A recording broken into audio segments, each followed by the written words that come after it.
এটা অন্যায় করা হয়েছে, কোন প্রার্থীর কার্যকর্তা করা হয়েছে মানে হবে না। আপনারা বৈষম্যের কথা বলে আপনারা বৈষম্য করেন। সর্বপ্রথম 2018 সালে এই মিডিয়া মানুষ চিনে না, মানুষ জানে না। পরিকল্পিত ভাবে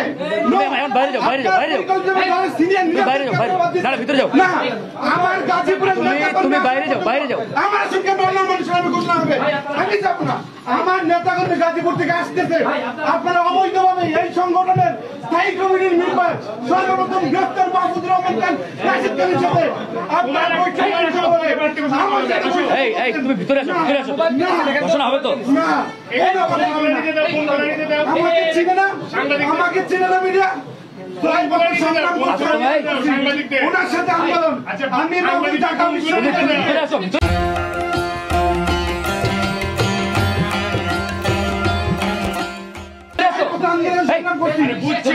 কথা বলবো আমি ভিতরে যাবো কেন? কথা বলবো আপনারা আমার নেবার বৈষম্যের কথা বলে আপনারা বৈষম্য করতেছেন।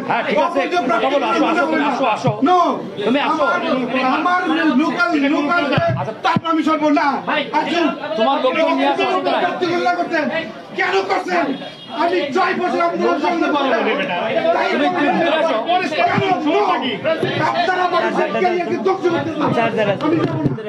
কেন?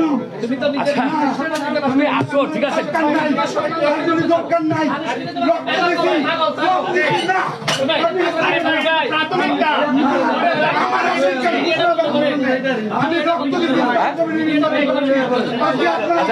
ঠিক আছে আপনার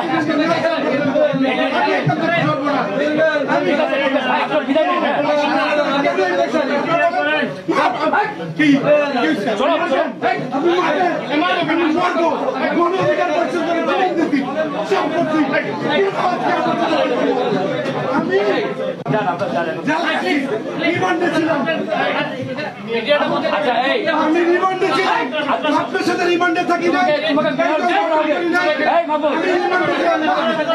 আমার নেতা কর্মী আসে, তুমি আসো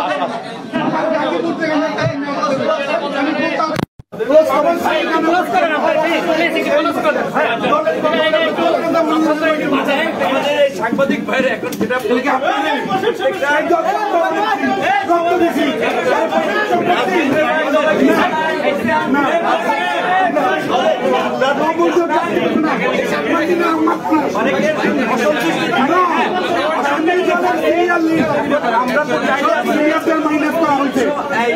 এখানে বৈষম্য করা হয়েছে।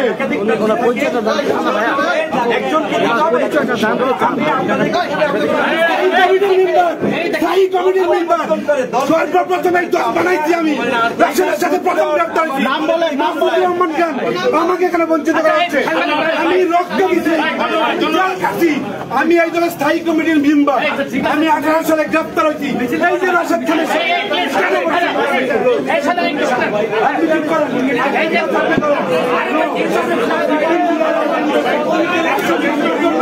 আমাদের কথা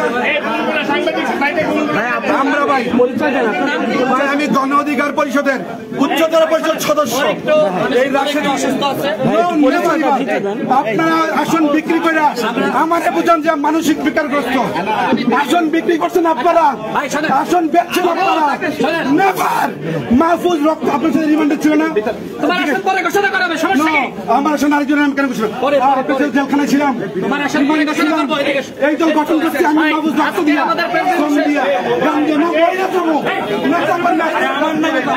মরবো বানাইছি না, মহিলা যাবো মহিলা যাবো। এই দলের জন্য জীবন দিছি, এই দলের জন্য জবান দিছি। ঢাকা বিশ্ববিদ্যালয় বাইর করে দেন, আমরা দলে আমার না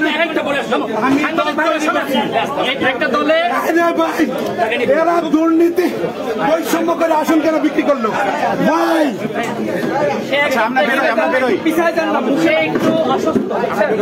একটু অসুস্থ আছে, যে কারণে আসলে যে আচরণ করেছে আমরা প্রাথমিক ধাপে এই আসন আমরা ঘোষণা করেছি। আমরা এরপরে দ্বিতীয় ধাপে আসন ঘোষণা করবো।